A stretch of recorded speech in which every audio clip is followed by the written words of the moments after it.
ದಕ್ಷಿಣ ಕನ್ನಡ ಜಿಲ್ಲೆಯಾದ್ಯಂತ ಇವತ್ತು ಸಂಜೆ 6 ಗಂಟೆಯ ನಂತರದಿಂದ ಎಲ್ಲ ಶಾಪ್ ಅಂಗಡಿ ಮುಗ್ಗಟ್ಟುಗಳನ್ನು ಕ್ಲೋಸ್ ಮಾಡೋದಕ್ಕೆ ನಿರ್ದೇಶನವನ್ನು ಕೊಡ್ತಾ ಇದ್ದೀವಿ.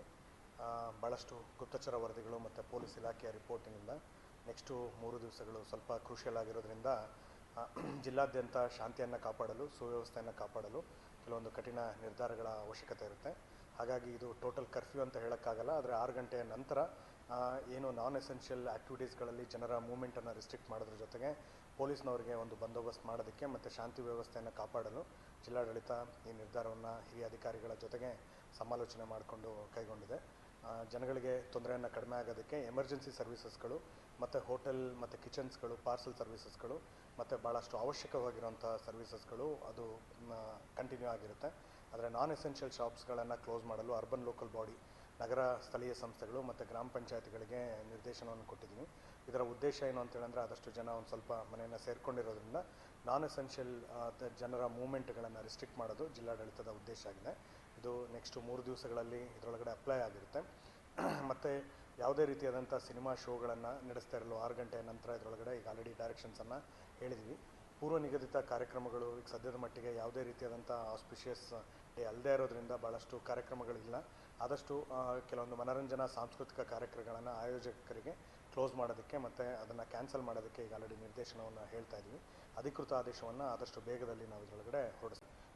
ಯಾವುದೇ ಒಂದು ಗುಂಪುಗಳನ್ನು ಇದರೊಳಗಡೆ ಮಾಡಲು ಮಾತ್ರ ಈಗ ಆಲ್ರೆಡಿ ಡೈರೆಕ್ಷನ್ಸ್ಗಳು ಇದರೊಳಗಡೆ ಹೋಗಿದೆ. ಸದ್ಯದ ಮಟ್ಟಿಗೆ ಉದ್ವಿಗ್ನ ಇದರೊಳಗಡೆ ಇದ್ದರೂ ಕೂಡ ಬೇರೆ ಎಲ್ಲ ಪರಿಸ್ಥಿತಿ ಒಳಗಡೆ ಶಾಂತವಾಗಿದೆ. ಈ ಸರಣಿ ಹತ್ಯೆಗಳನ್ನು ತಡೆಯೋದಕ್ಕೆ ಪೊಲೀಸ್ ಕಮಿಷನರೇಟ್ ಆಗಿರ್ಬೋದು, DK ಡಿಸ್ಟ್ರಿಕ್ಟ್ ಒಳಗಡೆ ಇರುವಂಥ ಪೊಲೀಸ್ನವರು ಸರ್ವ ಪ್ರಯತ್ನಗಳನ್ನು ಇದರೊಳಗಡೆ ಮಾಡ್ತಾ ಇದ್ದಾರೆ. ಆದಷ್ಟು KSRP ಬೆಟಾಲಿಯನ್ಗಳನ್ನು ಇದರೊಳಗಡೆ ಮಾಡೋದ್ರ ಮುಖಾಂತರ, ಏರಿಯಾ ಡಾಮಿನೇಷನ್ ಮಾಡೋದ್ರ ಮುಖಾಂತರ ಕೂಡ ಶಾಂತಿ ಸುವ್ಯವಸ್ಥೆಯನ್ನು ಕಾಪಾಡಲು ಪೊಲೀಸ್ ಇಲಾಖೆ ಸರ್ವ ಪ್ರಯತ್ನವನ್ನು ಮಾಡ್ತಾ ಇದೆ.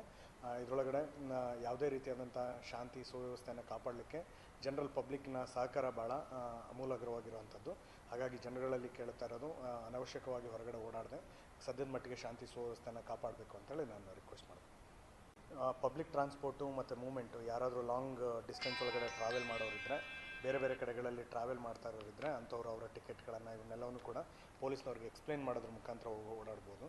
ಟ್ಯಾಕ್ಸಿ ಮತ್ತು ಆಟೋ ಮತ್ತು ಪಬ್ಲಿಕ್ ಟ್ರಾನ್ಸ್ಪೋರ್ಟರ್ಸ್ಗಳು ಏನು ಅವಶ್ಯಕತೆಗೆ ಅಂತ ಏನು ಇದರೊಳಗಡೆ ಬೇಕಾಗಿರುತ್ತೆ ಅಂಥ ಮಟ್ಟದಲ್ಲಿ ಲೆವೆಲಲ್ಲಿ ಇದು ಮಾಡೋದಕ್ಕೆ ಅವಕಾಶವನ್ನು ಕೊಡ್ತೇವೆ ಇದರೊಳಗಡೆ.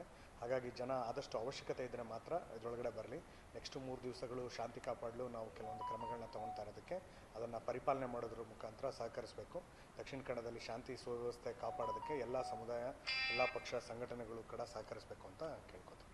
ನಾಳೆ ದಕ್ಷಿಣ ಕನ್ನಡ ಜಿಲ್ಲೆಯಲ್ಲಿ ಶಾಂತಿ ಸುವ್ಯವಸ್ಥೆಯನ್ನು ಕಾಪಾಡಲು ಏನು ಹಿರಿಯ ಪೊಲೀಸ್ ಅಧಿಕಾರಿಗಳ ಒಂದು ಉಪಸ್ಥಿತಿ ಒಳಗಡೆ ಎಲ್ಲ ಸಮುದಾಯಗಳ, ಎಲ್ಲ ಸಂಘಟನೆಗಳ, ಎಲ್ಲ ಪಕ್ಷಗಳ ಹಿರಿಯ ವ್ಯಕ್ತಿಗಳನ್ನು ಆಯಾ ಪೊಲೀಸ್ ಸ್ಟೇಷನ್ ವ್ಯಾಪ್ತಿಯಿಂದ ಪೊಲೀಸರ ಪ್ರೆಸೆನ್ಸ್ ಒಳಗಡೆ ಕರೆಸಿ ಜಿಲ್ಲಾಡಳಿತದ ವತಿಯಿಂದ ಎಲ್ಲ ಹಿರಿಯ ಪೊಲೀಸ್ ಅಧಿಕಾರಿಗಳ ಒಂದು ಇದರೊಳಗಡೆ ಒಂದು ಶಾಂತಿ ಸಭೆಯನ್ನು ಜಿಲ್ಲಾಧಿಕಾರಿಗಳ ಕಚೇರಿಯಲ್ಲಿ 11 ಗಂಟೆಗೆ ಇದು ಮಾಡಿದ್ವಿ.